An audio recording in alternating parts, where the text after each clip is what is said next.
Hello rock stars, welcome back to Jukara foundation. मैं हूं रणवीर सिंह, आपका बायोलॉजी एजुकेटर। और मैं लेकर आ चुका हूं इस चैप्टर का लास्ट लेक्चर। और वो लेक्चर क्या रहेगा आज का? Parturition and lactation. ये दो टॉपिक चैप्टर खत्म। ठीक है, ये लास्ट वाला सेशन है।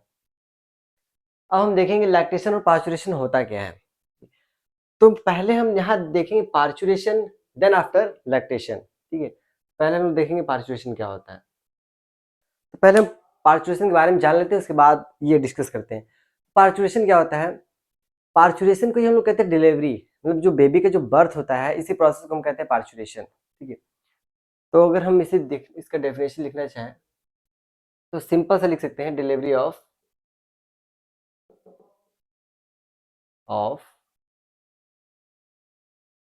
Child is called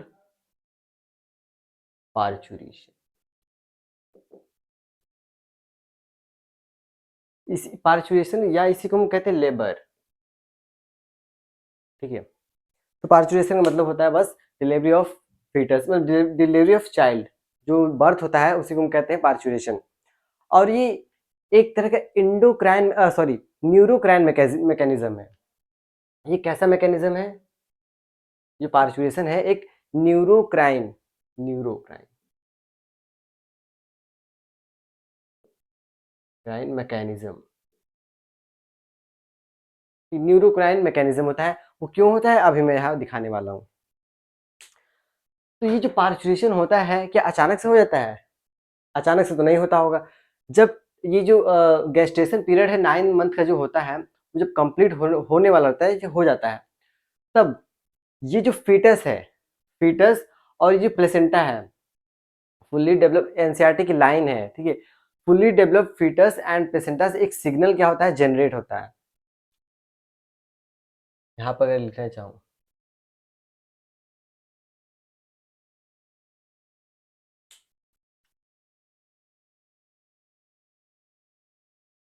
fetal ejection reflex. Foetal ejection reflex मतलब जब बेबी बाहर आने वाला होता रहता है, मतलब होने वाला है, अब उसका टाइम कंप्लीट हो चुका है, गेस्टेशन का फुल्ली डेवलप हो चुका है, तब इससे एक सिग्नल जनरेट होता है। तब हम उसे कहते हैं फीटस इजेक्शन रिफ्लेक्स। ठीक है, जब वो सिग्नल ओरिजिनेट होता है, जनरेट होता है, उसी को हम कहते हैं फीटल इजेक्शन रिफ्लेक्स। और ये जो रिफ्लेक्स है ये कहाँ से आता है? तो फुल्ली डेवलप, यहाँ शायद नहीं दिखाई दे रहा हो, मैं fully develop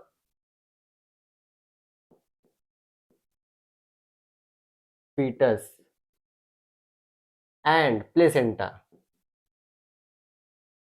fully develop foetus and placenta से क्या होता है, एक सिग्नल जनरेट होता है कि अब क्या हो गया, टाइम कंप्लीट हो चुका है, अब बेबी को बाहर आना है। जब ये सिग्नल जनरेट होगा, तब जो मदर, जो फीमेल की बॉडी है, उसमें जो रीनल ग्लैंड होता है, रीनल के जस्ट ऊपर होता है एड्रिनल, उसी को हम कहते हैं सुप्रा रीनल ग्लैंड। उससे एक हार्मोन रिलीज होता है। Then maternal body, maternal body में एड्रिनल ग्लैंड, एड्रिनल ग्लैंड या इसी को हम कहते हैं सुप्रा रीनल, क्योंकि वो रीनल के जस्ट ऊपर होता है, कैप लाइक स्ट्रक्चर होता है। ठीक है, तो ये जो एड्रिनल ग्लैंड है ये सिक्रेट करता है एंड्रोजन। एंड्रोजन, अब सबको लग रहा होगा सर ये क्या कह दिए, एंड्रोजन फीमेल में कब से होने लगा, ये तो मेल में होता है। तो मैं बता दूं कि मेल फीमेल में भी ये हमेशा नहीं, लेकिन एक टाइम पर एंड्रोजन निकलता है जब लेडी प्रेग्नेंट होती है। ठीक है, लेकिन यहाँ पर इसका काम दूसरा है। ये एंड्रोजन क्या होता है, फीमेल में होता है। इसका काम क्या है, तो मैं यहाँ बता दूं। तो जो ये एंड्रोजन होता है, इसका काम मेनली ये है कि जो, एक सेकंड, अभी नहीं, अभी इसका काम नहीं हुआ है। अब ये एंड्रोजन तो रिलीज हो गया है, लेकिन इस एंड्रोजन को कन्वर्ट किया जाएगा, इस एंड्रोजन को कन्वर्ट किया जाएगा एस्ट्रोजन में, इनटू एस्ट्रोजन। और ये कन्वर्ट करता कौन है? तो ये जो प्लेसेंटा है वही इसको कन्वर्ट करता है, convert into oestrogen by placenta. ठीक है, फिर से एक बार देख लेते हैं। जब सिग्नल जनरेट हो गया, ठीक है, मैटरनल बॉडी में, उसके बाद क्या हुआ? एड्रिनल ग्लैंड से एंड्रोजन हार्मोन सिक्रीट हुआ और इस हार्मोन को प्लेसेंटा के द्वारा चेंज किया था एस्ट्रोजन हार्मोन में। अब यहाँ पर एस्ट्रोजन का काम दूसरा हो गया है, ठीक है, हर जगह हर टाइम पे अलग अलग काम करते हैं हार्मोन्स। तो यहाँ पर इसका काम क्या है? ये क्या करता है? जो मायोमेट्री में ये जो रिसेप्टर्स लगे हुए हैं, पहली बात, जो यूट्रस में 3 लेयर होती है, बाहर सबसे पेरीमेट्रियम, देन उसके अंदर क्या होता है? मायोमेट्रियम, सबसे अंदर होता है इंडोमेट्रियम। तो ये जो मायोमेट्रियम है इसमें कुछ रिसेप्टर्स लगे हुए हैं, जैसा कि यहाँ दिखाई दे रहा है, मैं यहाँ लिख देता हूँ, ठीक है। ये सब क्या है? रिसेप्टर्स हैं, रिसेप्टर्स फॉर किसके लिए?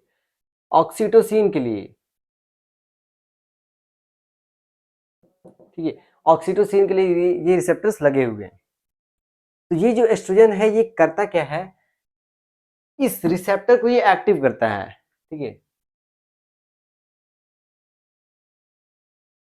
Active receptors.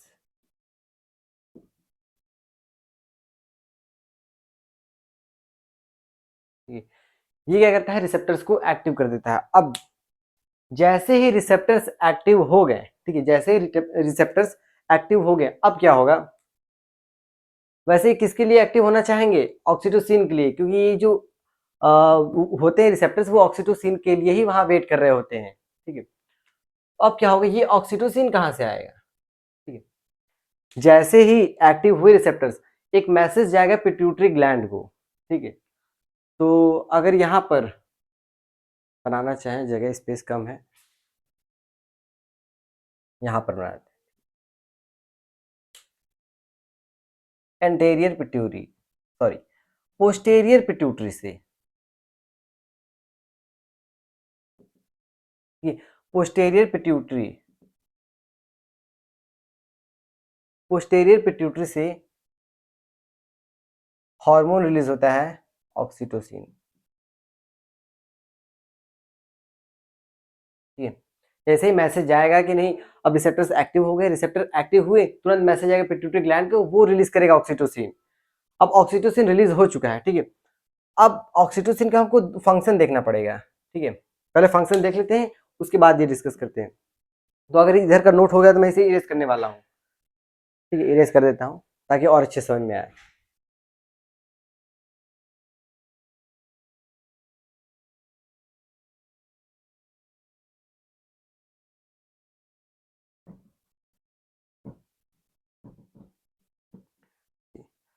यहां से देखते हैं, पिट्यूटरी ग्लैंड है, ठीक है, पिट्यूटरी ग्लैंड, वो भी कौन से? पोस्टेरियर पिट्यूटरी, ठीक है। पोस्टेरियर पिट्यूटरी से एक हार्मोन रिलीज होता है जिसे कहते हैं ऑक्सीटोसिन। और ये जो ऑक्सीटोसिन है, इसके फीचर्स देख लेते हैं। इसका मेन फीचर है, ये वर्क कहां पर करता है? स्मूथ मसल्स पे, वर्क ऑन, या कह सकते हैं act, act on smooth muscle,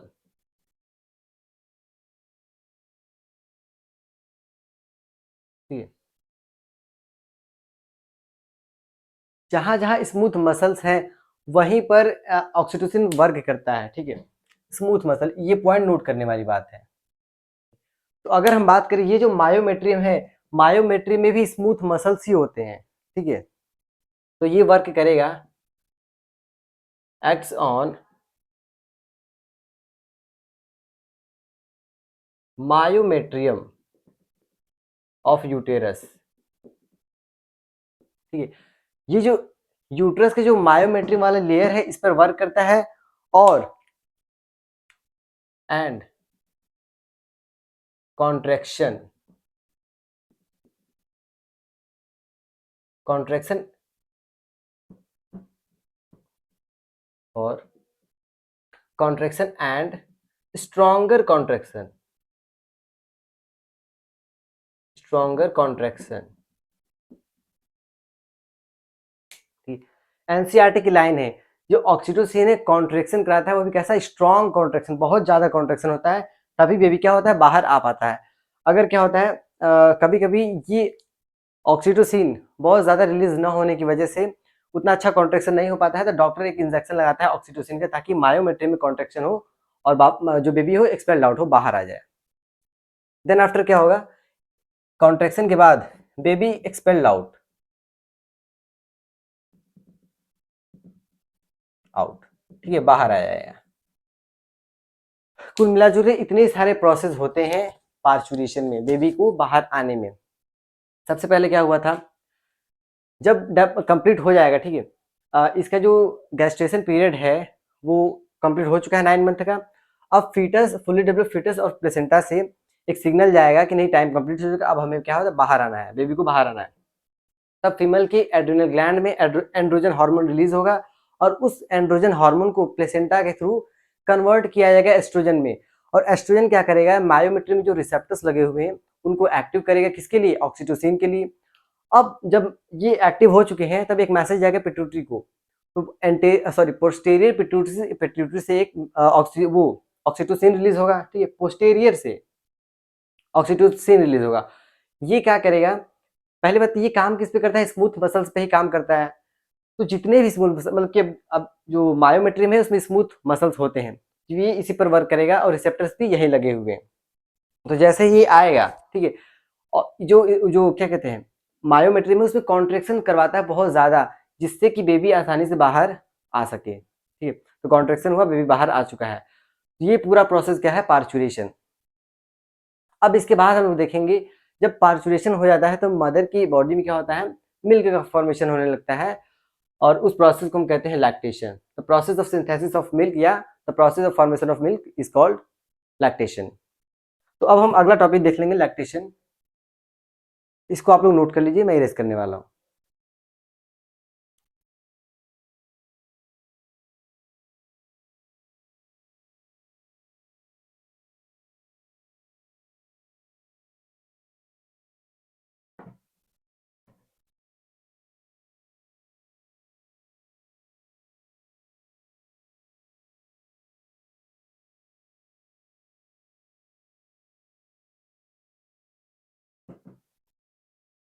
lactation, ये लैक्टेशन।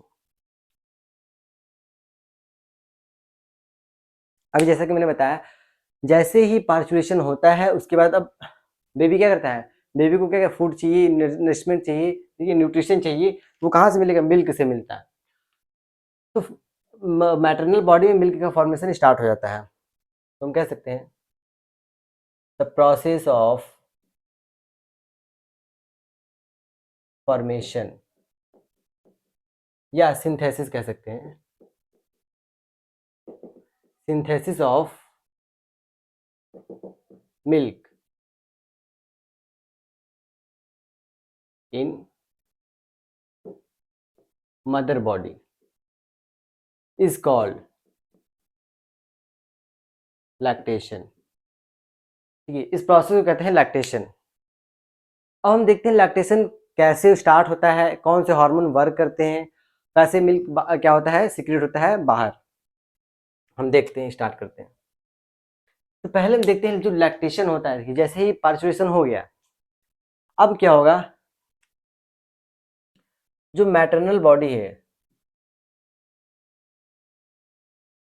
ठीक है, मैटरनल बॉडी में क्या होगा, मिल्क का फॉर्मेशन स्टार्ट होगा। कैसे, अब जो पिट्यूटरी ग्लैंड है उसमें हमने देखा था पोस्टेरियर पिट्यूटरी से ऑक्सीटोसिन रिलीज हो रहा है। यहां पर क्या होगा, एंटेरियर पिट्यूटरी,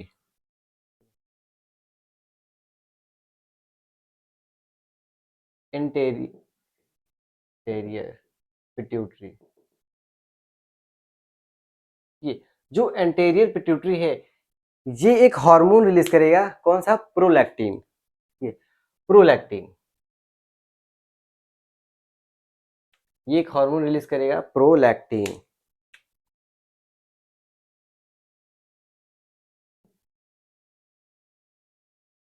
ये प्रोलैक्टिन क्या करता है, इसे हम कहते हैं मिल्क सिंथेसाइजिंग हार्मोन। ठीक है, ये वर्क करता है एल्वुलाई पे, जो मेमरी ग्लैंड में जो एल्वुलाई है उस पर ये वर्क करेगा और मिल्क का सिंथेसिस कराएगा।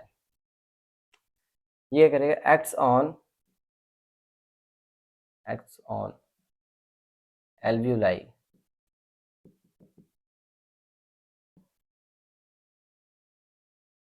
मेमरी ग्लैंड, मेमरी ग्लैंड में जो एल्वुलाई है उस पर वर्क करता है और सिंथेसिस ऑफ मिल्क, तब क्या होगा, मिल्क सिंथेसिस।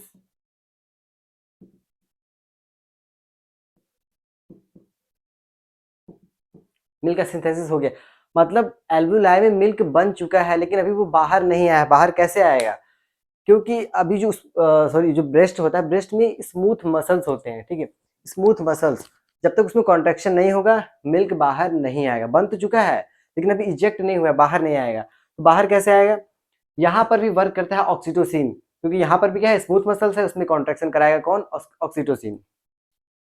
इसमें क्या होगा, अब जो ऑक्सीटोसिन आएगा, यहाँ पर देखिए एक सेकेंड, अब जो ऑक्सीटोसिन है,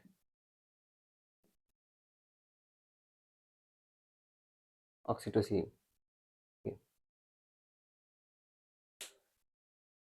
ये क्या करेगा, इसकी जो स्मूथ मसल्स हैं, यहाँ पर शायद दिखाई दे रहा हो स्मूथ मसल्स,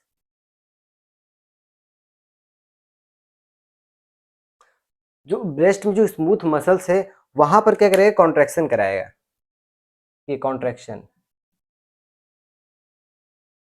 कॉन्ट्रैक्शन जब होगा तो मिल्क क्या होगा, बाहर की तरफ आएगा, मिल्क इजेक्ट,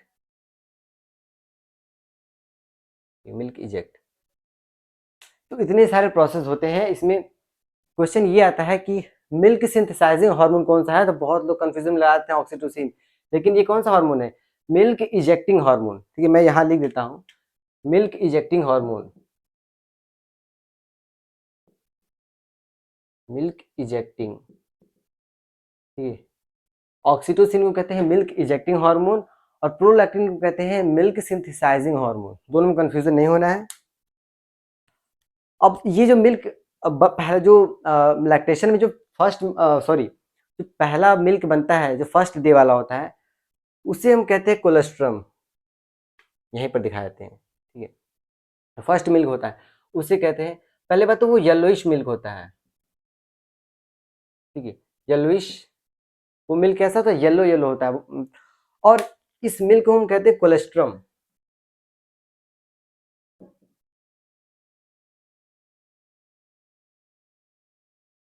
ये कोलेस्ट्रम कहते हैं।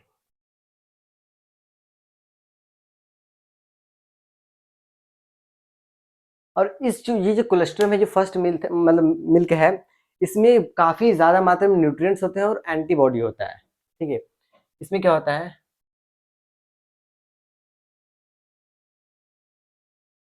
Nutrient plus antibody.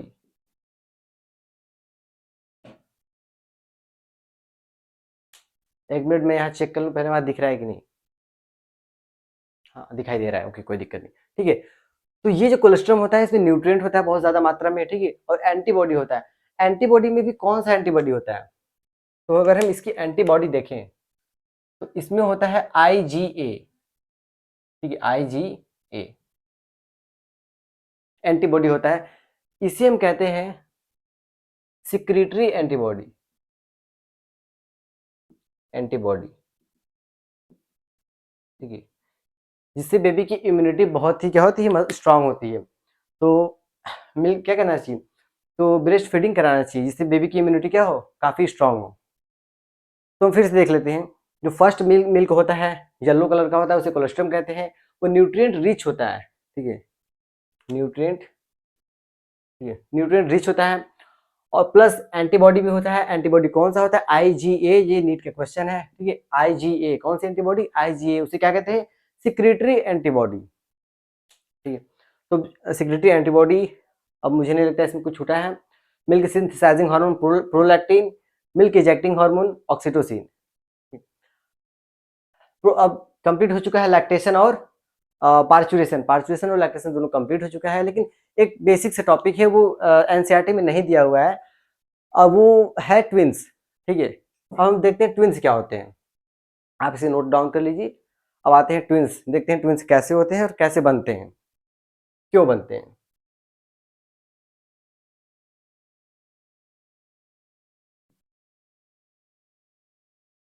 हेडिंग यहाँ दे देता हूँ, ट्विंस।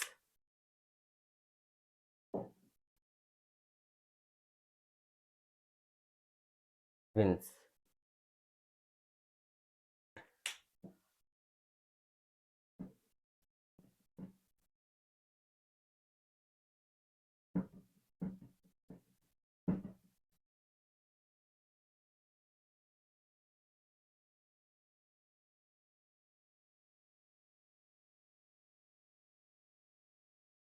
ट्विंस देखते हैं कैसे बनते हैं। ट्विंस का मतलब जुड़वा। ठीक है, जुड़वा कैसे, जुड़वा टू आप लोगों ने देखा भी होगा।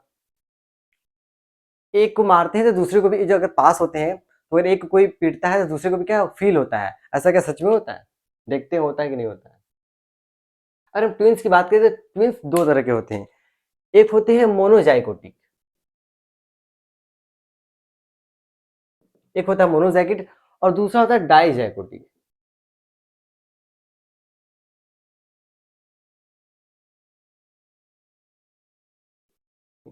इसे हम कहते हैं मैटरनल, इसे हम क्या कहते हैं मैटरनल, और इसे कहते हैं फैटर्नल। फैटर्नल, मैटरनल और फैटर्नल। नाम से ही लग रहा है मोनोजाइगोटिक मतलब एक ही जाइगोट से दो क्या होते हैं, दो फिटस अगर डेवलप कर रहे हैं एक ही जाइगोट से, मोनोजाइगोटिक सिंगल जाइगोट से, तब हम उसे कहेंगे मोनोजाइगोटिक। और डाई मतलब दो जाइगोट से क्या हो रहे हैं, अलग अलग फीटस ग्रो कर रहे हैं, तब हम उसे कहेंगे डाइजाइगोटिक। जैसे कि हम एग्जांपल दें, अगर यहाँ हम बना दें, ठीक है, ये है यूट्रस। ठीक है, इधर से एक ओवरी आ गया, इधर से एक ओवरी आ गया, स्पर्म आया। ऐसा कभी कभी होता है कि दोनों से, वैसे होता तो एक साइड से, एक मंथ में एक साइड से एक ही एग आएगा, लेकिन कभी कभी दो आ जाते हैं। तो जो स्पर्म होते हैं, एक स्पर्म इससे क्या होगा, मैच कर जाएगा, और एक से एक स्पर्म इससे, तो यहाँ पर भी क्या बन जाएगा, जाइगोट। और यहाँ पर तो दो अलग अलग जाइगोट बन रहे हैं, दो अलग अलग स्पर्म, दो अलग अलग एग। ठीक है, तो दो अलग अलग जाइगोट बन रहे हैं, तो इन्हें हम कहेंगे ट्विंस तो होंगे, लेकिन ये कैसे होंगे, डाइजाइगोटिक। इसमें क्या डिफरेंस है, ये या तो दोनों मेल हो सकते हैं, या तो दोनों फीमेल हो सकते हैं, या तो एक मेल या एक फीमेल हो सकता है, या ठीक है इस तरीके से होता है, एक मेल या एक फीमेल, फिर दोनों मेल या दोनों फीमेल, ऐसा हो सकता है। लेकिन इसमें क्या होता है, या तो दोनों फीमेल होंगी और या तो दोनों मेल होंगे। इसमें ऐसा नहीं है कि एक मेल एक फीमेल हो सकता है, दोनों होंगे तो फीमेल होंगे, दोनों होंगे तो मेल होंगे। इसमें ये कंडीशन होती है। इधर से स्पर्म आया, ठीक है, स्पर्म आया, इधर से एग आ गया, ठीक है, इधर से एग और इधर से स्पर्म आया, दोनों क्या होंगे, मिलिए मैच, मैच हो गए। अब क्या होगा, कुछ इसमें क्या होता है, कुछ चेंजेस हो जाते हैं जिसकी वजह से क्या होता है, ये जो जाइगोट है ब्रेक हो जाता है टू पार्ट्स में, एक इधर चला आता है और एक इधर। एक ही जाइगोट से ये ब्रेक होके अलग अलग हुए हैं, तो मतलब इनका जो जो सभी चीज एकदम सिमिलर हो गए। अगर फेस होगा तो एकदम कार्बन कॉपी होंगे, एकदम आइडेंटिकल होंगे। ठीक है, क्योंकि ये सिंगल जाइगोट से है, इसलिए दोनों की हर एक चीज सेम होंगी, हाइट से लेकर सब कुछ।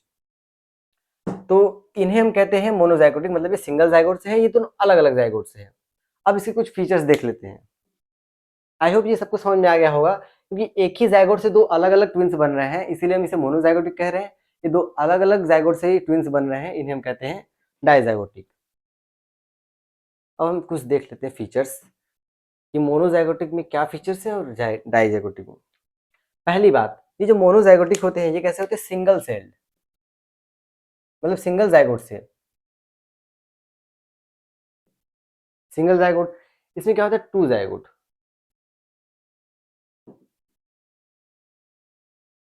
Zygote, two different zygote, single zygote और टू डिफरेंट जाइगोट। और ये जो मोनोजाइगोटिक होते हैं ये कैसे होते हैं? मोर आइडेंटिकल, मोर आइडेंटिकल। ये कैसे होते हैं? थोड़े लेस आइडेंटिकल होते हैं, लेस आइडेंटिकल। मोर आइडेंटिकल और लेस आइडेंटिकल। माइक चल रहा है ना, आवाज आ रही है? ठीक है, आ रही होगी। संडे को मैं सोच रहा हूँ आप सबका एक लाइव सेशन ले लूँ जिसमें आपको कोई भी डाउट हो। 2 चैप्टर मैंने पढ़ा चुका है, दोनों चैप्टर में अगर कोई डाउट है, कोई क्वेश्चन डाउट है तो आप वहाँ डिस्कस कर सकते हैं लाइव सेशन में। अगला पॉइंट देखते हैं, ये जो मोनोजाइगोटिक हो सकते हैं ये क्या होंगे? या तो क्या होंगे? मेल बोथ मेल और बोथ फीमेल। या तो दोनों मेल होंगे या तो दोनों फीमेल होंगे, लेकिन इसमें बोथ मेल और फीमेल। ठीक है,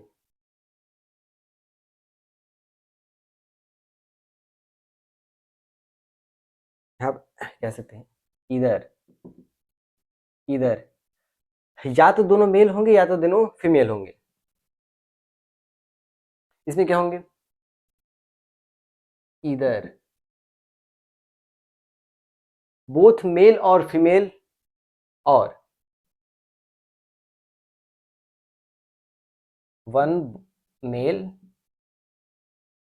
एंड अदर फीमेल। इसमें ये कंडीशन है, या तो दोनों मेल होंगे या तो दोनों फीमेल होंगे, बात खत्म। लेकिन इसमें क्या होगा? या तो दोनों मेल होंगे या तो दोनों फीमेल होंगे, या तो एक फीमेल और एक मेल भी हो सकते हैं, क्योंकि ये दोनों क्या है, दो अलग अलग जाइगोट से बने हैं। ठीक है, दोनों क्रोमोसोम अगर अलग से मैच हुआ तो वो क्या होगा, उनकी क्या है, सेक्सुअलिटी चेंज हो जाएगी, या तो मेल या तो फीमेल हो सकता है। लेकिन ये सिंगल सेल्ड है तो उनका दोनों की सेक्सुअलिटी क्या होगी, दोनों सेम होंगी, या तो दोनों फीमेल या तो दोनों मेल होंगे। ये हो गया ट्विंस का खेला। ठीक है, तो मतलब ये प्रोसेस में होता है जिस वजह से क्या होते हैं, कुछ मोनो कुछ डाई होते हैं। तो आई होप ये जो ट्विंस का पूरा खेल है आप लोगों को समझ में आ गया होगा, कैसे कुछ लोग एकदम आइडेंटिकल होते हैं, कुछ लोग आइडेंटिकल नहीं होते हैं। ठीक है, तो ऐसा होता है कि कभी कभी जो मोनोजाइगोटिक होते हैं, एक बीमार होता है तो दूसरा भी बीमार हो सकता है, क्योंकि इनकी जो सेल्स है, सेल्स वगैरह टिश्यू सब एक ही हैं। इसलिए अगर ऐसा होगा कि कोई एक बीमार है तो दूसरा भी बीमार हो सकता है। तो अब जो अगला ये चैप्टर तो फिनिश, जो अगला चैप्टर है वो है ह्यूमन सॉरी रिप्रोडक्टिव हेल्थ है। इस चैप्टर को बहुत ही बेसिक तरीके से खत्म करेंगे, क्योंकि बहुत छोटा चैप्टर है, ज़्यादा इसमें डिटेल में जाने की जरूरत नहीं है। तो ये चैप्टर खत्म कर दिया जाएगा और मिलते हैं अगले सेशन में। हो सकता है वो क्लास लाइव हो, ठीक है? तो आप लोग प्रिपेयर रहिएगा लाइव सेशन का। अगर वो क्या कहते हैं, टाइमिंग बता दिया जाएगा, यूट्यूब पे थंबनेल लग जाएगा। तो मिलते हैं अगले लेक्चर में, तब तक के लिए टाटा और बाय बाय।